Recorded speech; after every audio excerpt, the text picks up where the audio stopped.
So, Brenda Strong, thank you so much for joining us. Many people know you from the myriad movies and TV shows you've done, but let's first start talking about your directorial debut with #3 Normandy Lane, and how did that project come about? That was a very kind of, I guess, miracle how it all originated. I had produced a short film that my husband had written and directed and starred in, and we were in the editing room, and we were waiting for one of the tracks to upload, and he said, I have a companion piece that actually would go with this film, because his subject matter was about a officer returning home from war. Because we were trying to figure out if we wanted to expand it into a kind of a shortcuts type of compilation between 3 films. And so he told the editor and myself this story about this young Army wife, Sarah Winston. And by the time he finished telling me the short story and what it was based on a New York Times article back during Stopgap about these cardboard cutouts. I was weeping. And I said, why didn't we film that story? And he said, well, that's what you want to hear on your directorial debut. You filmed the wrong story. So I said, honey, you really need to write this short story into a short film format. And so he did. And I read it, and I was really deeply moved. And he said, I think you should direct this because you're so connected to this story. He saw your passion straight away for it. Absolutely. So that's kind of how it came about. And the premise is, it's an army wife that has the cardboard cutout of her husband, so for her kids to remember what he looks like and who he is, obviously. Yeah. This is a true story. The story itself is a fictionalized story, but it's based on a true program. It's based on a real program that many families in the military use in order to kind of fulfill on the fact that their young children may not remember mom or dad who has gone away to war. Because during Stopgap, during the Afghan and Iraq conflict, many servicemen were not getting home leave. They were just being positioned again into the war. And so in order to prevent these kids from losing touch with the parent, they created these cardboard cutouts. And the irony, of course, is, so that when mom and dad came off the tarmac, the child wouldn't recoil from them, but would go running because it was a familiar presence in the home. It's funny because you never think of something like that, but how practical you would need something like that to be, sort of. I never even considered it before I heard about this article. Right. And in a weird way, it's a little subversive because it actually allows the military to to separate families for longer periods of time. But ultimately, it was to fulfill an emotional need.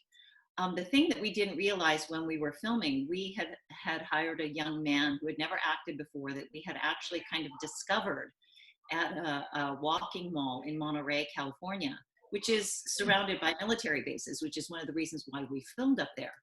And he was a sweet young boy who got interested in my dog. And when I started talking to him, I realized how bright this child was and how right he was for the role of Dean Jr. And then all of a sudden, his mom came walking out with his younger brother on his hip. And because we had flashbacks, both my husband and I just went, oh my gosh, this is the ideal casting. We're so lucky. But in the middle of actually filming, the mom of those 2 boys who were in my film was standing at Video Village. And I was setting up a shot, and my husband was just looking at the monitor. And she said, it's so weird looking at that cutout. He almost looks real. I just can't get used to it. And John, my husband, said, yeah, it's strange, isn't it? She said, yeah, we opted for the doll at home. And we realized, oh my gosh, this family is part of this program. We had no idea that her husband was stationed in Turkey.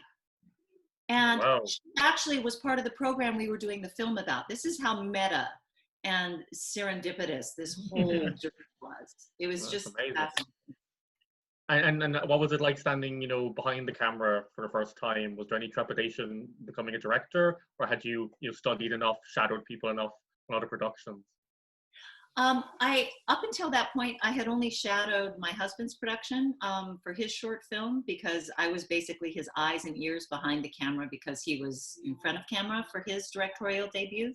And that's really when I first realized, oh, I can see. And I would start to adjust the shot, and I would, I started to understand the desire to direct more. I didn't feel ready. Are you kidding? It doesn't matter how much time you spend in front of camera. It's a completely different skill set. But I am extremely comfortable on a set. I know all the functions of everyone's roles, and so I feel like my job was mostly to empower everyone within their capacity to bring their best artistry. And I was very fortunate in that my director of photography, Carlos Gonzalez, has worked with a couple of first-time directors, and he was really generous with allowing me to, learn as I went. Yeah. And it's interesting. You have an instinct, and those instincts kick in. You may not have the technical capacity yet, but the intuition and the desire to enable people to do their best work was definitely there for me. That's great. So I don't think we're really ready to direct. I was talking to my mentor. I went on to shadow later on 13 Reasons Why, and Kevin Dowling, who's a phenomenal director, whose mentors were people like Mike Nichols and Sidney Lumet and Bob Altman. I just had a conversation with him last week, and I said, by the time COVID is done, all of that wonderful experience that I gained, I just feel like it's gone out the window. And he said, oh, Brenda, I've been doing this for decades and I never feel ready. And so, it's just like, it's beginner's mind. Every project is new. Every opportunity to shape something with a different collaborative team is new. I think you just have to get used to feeling like the substitute teacher, Yeah, every project needs its own kind of touch to it. So. Yeah, it's an organism, and it's something that you help shape, but it's also something that has its own kind of dynamic, and that's what's exciting to me, actually. So number 3, Normandy Lane, is doing very well festival-wise and everything. So delighted for you. Thank you. Yeah, we've managed to get into 20 festivals now and win, I think, 8 awards. So I'm very proud. I'm also very very proud of Scotty Thompson, who was my lead actress, who's won several awards for it as well. Great. So if we can go into kind of your own acting career and start with maybe a couple of films of mine that you were in that I really like. The Starship Troopers, of course, the great sci-fi classic. I knew you were going to say that. You were in the first one, and then they brought you back as a different character that caused a slight bit of confusion for the second one with people. Thank you for saying that. I actually, when Ed Neumeyer called me, the writer of Starship Troopers, the original, called me and said, I have an idea for a sequel. And I've got this part that I think you would kill. It's kind of a sergeant, very kind of John Wayne, feel to it. And I said, I died in the first one. Isn't that a little confusing? And Ed said, oh, it's sci-fi. People will accept anything. So I deferred to his wisdom on that. But clearly, years later, you're exactly feeling what I thought people would feel, which is massively confused. But that first Starship Troopers is such a classic film. What was it like being involved in that whole big production as it was? When you first read the script, it must have seemed off the wall even for sci-fi. Yes, it's interesting because it was the beginning of a lot of green screen, and I had never really worked with green screen before. And I remember we were on the 20th Century, was it 20th Century lot? No, it was MGM lot. We were on the MGM, which is now Sony lot, and we were in the middle of this huge sound stage that had become the Starship that I commanded, and we were just wrapped wall to wall with green screen. And I remember asking Paul Verhoeven, I said, have you seen any of the special effects yet? What are we reacting to? And there's just a tennis ball, floating through the air that's supposed to be an exploding ship. And he kept wanting bigger and bigger reactions. And I remember turning to him saying, if your special effects don't match my reactions and I have egg on my face, I know where you live. So it was actually, I don't think I really understood the scope of the film until we saw the premiere. Yeah. And then I realized he was holding all of that in his mind as he was filming. And it was extraordinary. And it was so visceral, don't you think? I mean, those bugs, it was so visceral that I think I might have left the theater queasy because it was so impactful. They definitely went all out with the visuals in it. Yeah, the visuals were incredible for that time period. Now they look like, something out of a different era, but it's all relative. To go to a different sort of alien thing, you can probably see behind me there is a Supergirl poster.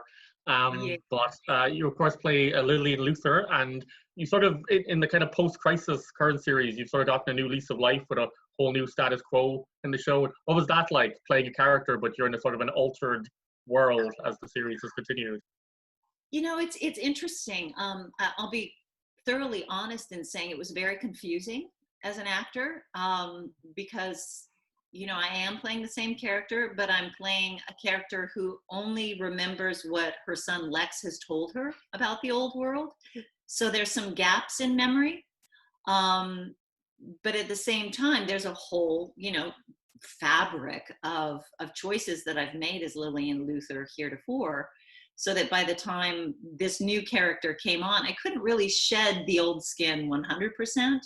Obviously, there's certain through lines, and I always like to play with what is it that we don't know that we may want to know later. And so I've tried to kind of seed underneath this character a little bit more intelligence than is assumed that she's given. She's still very much the scientist, still very much the cold-blooded kind of, anti-alien visionary of the company that she worked with before. But I think there's alliances that can be a little bit more slippery. And so, playing kind of the neutral thread until you know more, because I think the writers are developing it as we speak anyway.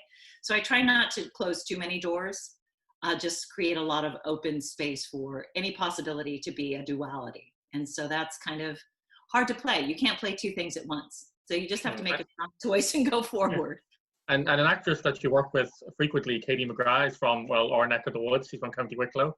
But I think you look extremely similar, even though she's not your daughter technically in the show, which I think is strange to me. I think the casting is amazing, and you have a good chemistry. Can I just tell you, first of all, thank you. Katie and I adore each other. She is such an extraordinary actress. I think visually on film, we do look alike, which is interesting because in the plot, we are not blood relatives. That's part of the conflict of that second season. Yeah, she's like she's a half paternal daughter, half daughter or whatever. Right. She's Lex's half sister. Yeah. So it's interesting. But she and I love working together. We have great chemistry on camera because we adore each other off camera. And I'd like to see them really kind of serve that character more. There's been kind of rumor of a Luthor spin-off between Lex and Katie and Lillian, or Lex and Lena and Lillian. We'll see if the three L's ever end up on screen together in that capacity. But she's wonderful. She's really wonderful. And you also have great chemistry with John Cryer as well, who's knocking it out of the park as Lex as well. So. Yeah, John has brought so much new energy to the show, and he definitely stirs up the family drama. And it's been fun playing chess with him, both literally and figuratively, on the show. So we happened to be neighbors. It was so funny. I was walking my dog in my neighborhood in Los Angeles, and we hadn't actually met yet, but we knew of each other because he had been introduced on the show. And of course they said, "This is going to be your mother," so he'd been watching the show, and we passed each other, and all of a sudden we both turned and went, "Hey." So we found out that we're in the same neighborhood. So that's kind of fun. That's great. So can I ask you as well about, because I know Chris, if I don't ask this, Chris, one of our friends will never forgive me. but he loves the movie Red Dragon. He's seen it about 20 times. And you were in one of his favorite scenes in that film, which is the dinner party scene with Hannibal Lecter. What was that like to film? Because it's one of the first times we see kind of how twisted he is as a character. Exactly. Yeah. Now, Anthony, having the opportunity to be in a group scene with Anthony Hopkins and watch him work his magic was one of the highlights of my career. I was actually working at the time with Aaron Sorkin on his first series called Sports Night with Felicity Huffman. It was the first time Felicity Huffman and I had worked together. And I got a phone call from the head of casting at Universal at like 11 o'clock at night. She and I had a mutual friend, and she said, "Brenda, I'm really in trouble. Brett Ratner is doing this film. I've given him all these casting choices. He doesn't like any of them. He wants someone who can thread the needle of looking like arm candy, but who is really intelligent." and the only person I could think of was you that could fit the bill. Would you be able to be on set tomorrow morning at 7 a.m. to do this scene? And so I said, yes. And so I showed up on set, and of course, Brett kind of, got down and said, "I owe you one." And then we proceeded to film the scene, and watching Anthony work, the way he just shapes words and they come, and just his grace and his intelligence and his simplicity was astounding. And of course, we're all eating what we now find out is the one sour note in the orchestra. So it was an interesting film to be a part of, because it was just that one little scene. But it was definitely a highlight of my career. So thank you, Chris, for having him ask that question. Yeah. You mentioned Felicity Huffman, and of course people would know you from Desperate Housewives. Was it strange playing Mary Alice Young in that you're sort of the absent center, like you're very important to the story, but you're also not there on a day-to-day, obviously voiceovers and stuff. Was that sort of a strange experience being part of the show in that way? It was definitely different, being that I'm not a voiceover actor, having a role where I had to take all of my acting and put it into just one part of my instrument was a challenge. As actors, we have lots of different ways to depict character. We have facial expressions, we have body language, we have vocal patterns, we have, we have such a wide swath to carve character out of. So to have all of that character funnel into just the voice was definitely a challenge. But I had an opportunity during the pilot. There was a producer named Michael Edelstein who was he was overseeing the Mary Alice voiceover, what we call MAVO.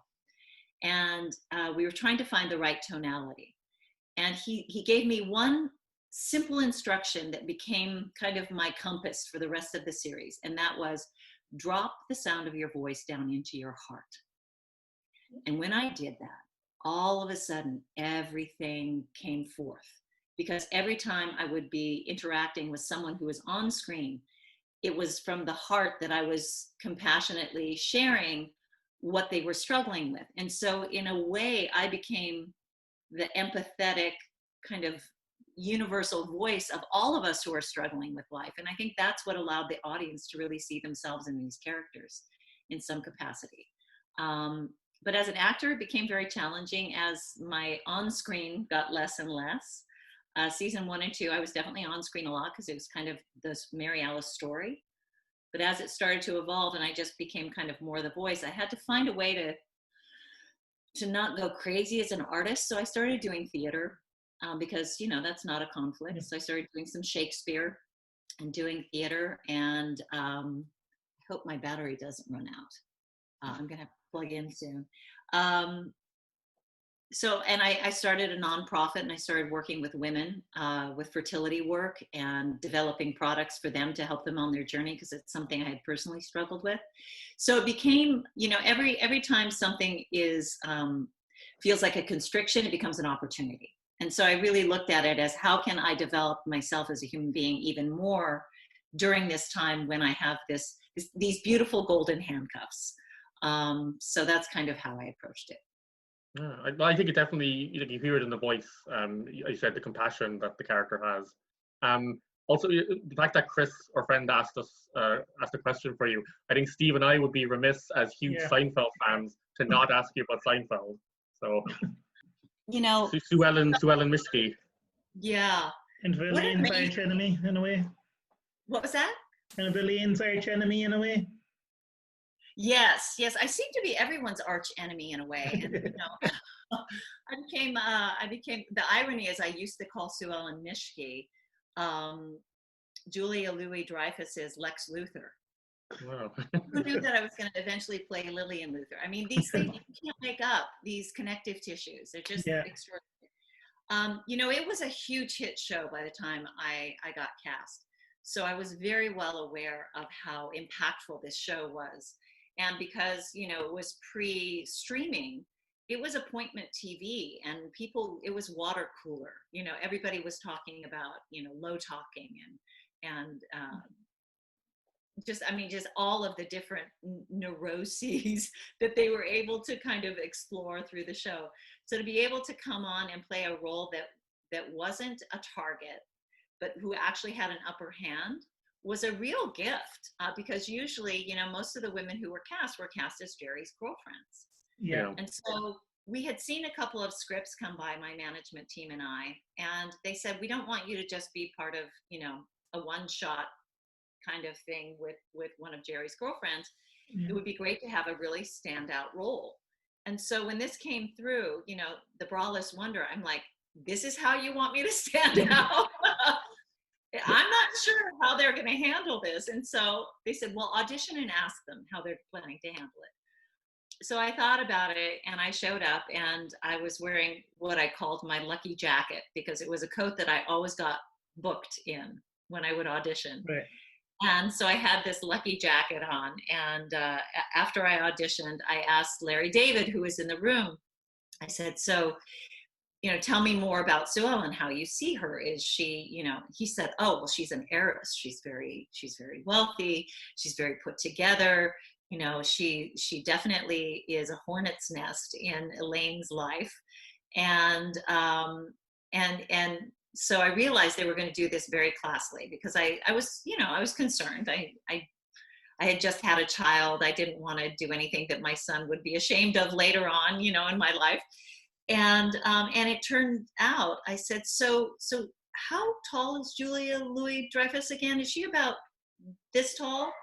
And I saw all the writers follow my hand down to my breast line and realized that because of my height, Julia was going to be looking straight at my breasts. And all their eyes lit up, and they saw the comedy and the potential comedy of that.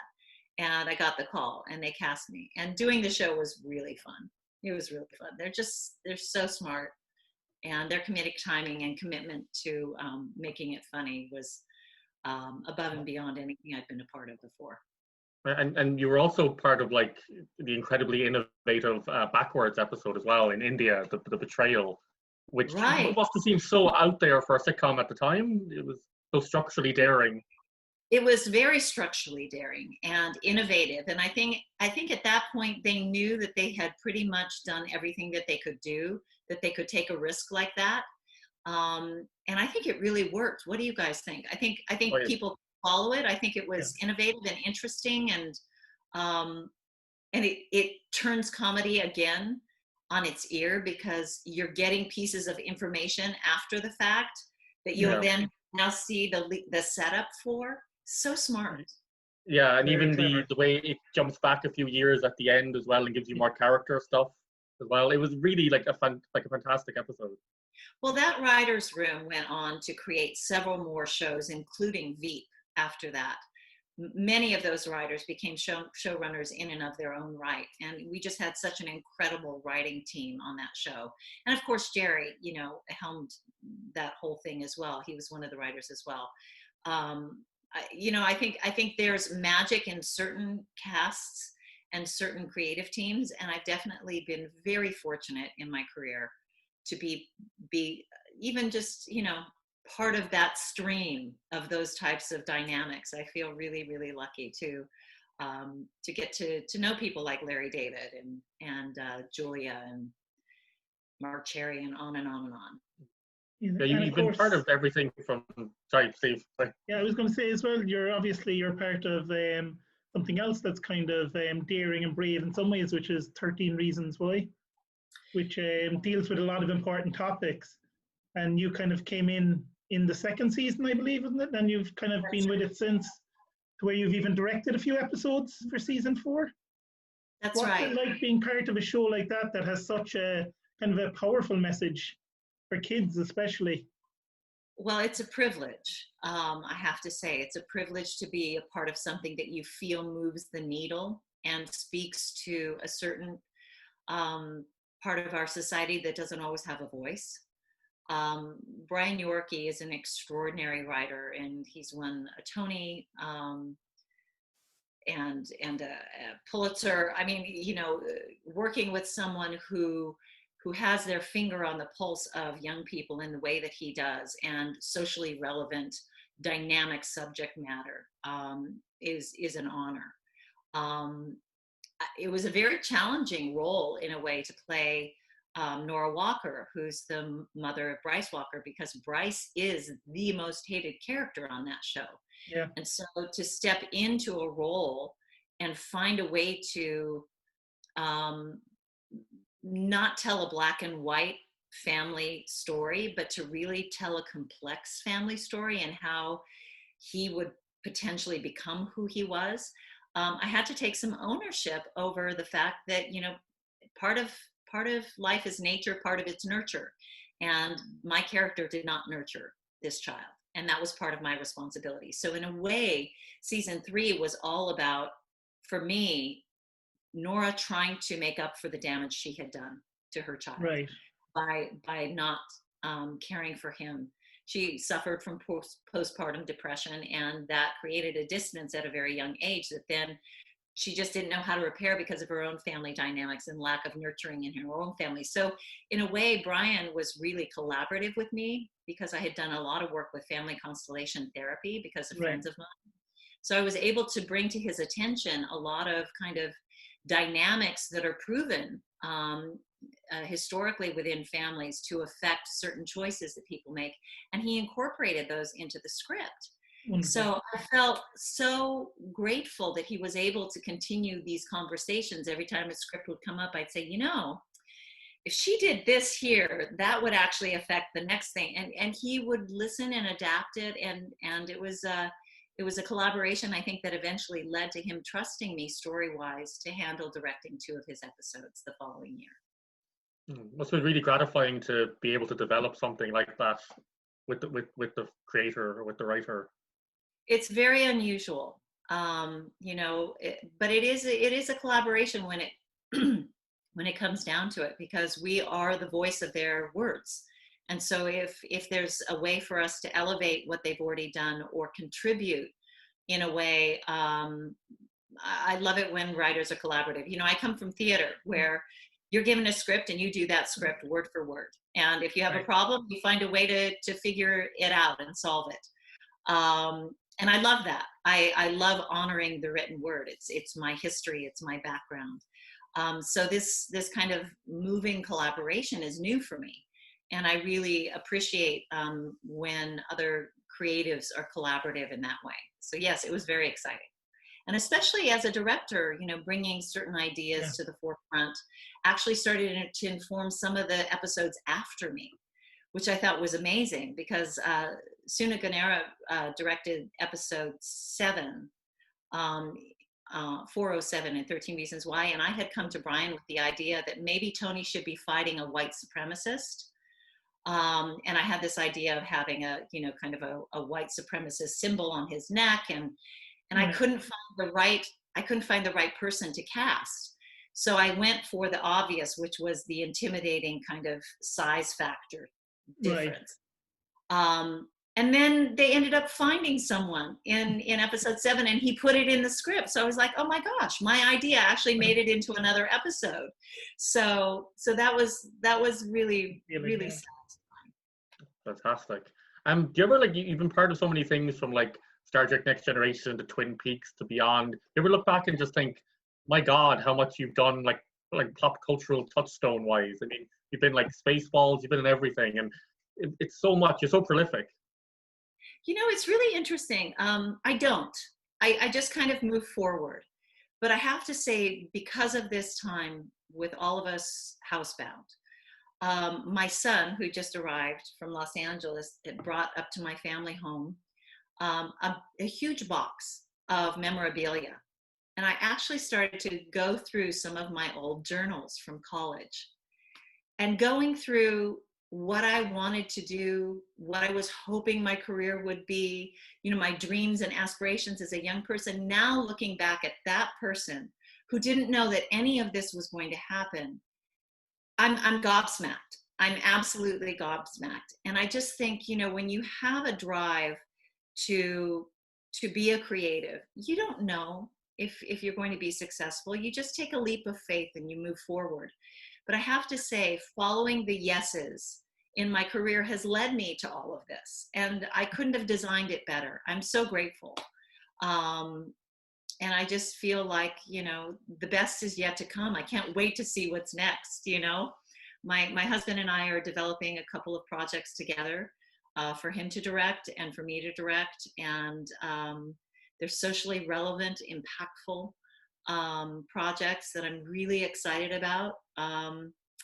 And I feel like I've been given a platform where people are willing to listen. And for that, I'm grateful. Yeah, that's great. And also, actually, you speak about moving forward. There was a show called All Rise, which you were part of recently as well. Yes. And that's like, again, continuing your trend of just moving on, moving forward. Well, it's the first time that I recall. Luckily, I this role is something that came to me at the nth hour. Again, it was the night before they were going to be filming, and I got a phone call from my agent saying, I think they're going to want to cast you in this, but it shoots tomorrow morning, and you've got like 5 scenes, and they're all heavy dialogue scenes. And I was like, okay. I was just coming down with a cold. I wasn't feeling well, but I said yes. And I had worked with the executive producer before on Dallas, Michael Robin. And so I really loved him, and I wanted to help him save the day so that they didn't have to rearrange their schedule. And it turned out really beautifully. You know, Marg Helgenberger and I, we've never worked together before, but we've worked with a lot of the same people. Dana Delaney, who she did China Beach with, was on Desperate Housewives. So there was this lovely kind of connective tissue of, oh yeah, we've been around each other, but we've never really worked with each other. And that chemistry was just organic and natural. And I was so grateful that it worked out the way it did. And I can't wait when we're all back filming to see where that relationship goes. Because I think it might be the first time I've played a lesbian in my career. And to play a woman of our age now as that in this particular social climate, I think is going to be really impactful. Absolutely. Well, great. I thank you for joining us today. It's been a real pleasure talking to you. Absolutely. Oh, it's my pleasure. Thank you guys for being patient with the dogs and my lack of power cord and shooting in a dark cornered room with the family talking in the other room. So not the highest caliber of technical savvy. I have a Christmas tree. But the highest caliber of interviewee. You know, Stephen, I wasn't going to mention that Christmas tree, but you know, I like the holidays, so I don't blame you. You know, just stay on boxes in the end, at the end of the day. So thank you for your time. Thank you so much. And what you're doing with your platform, continued good luck with that. Thank you so much. Thank you very much. Enjoy your son's visit as well. Thank you very much. Take care. Bye.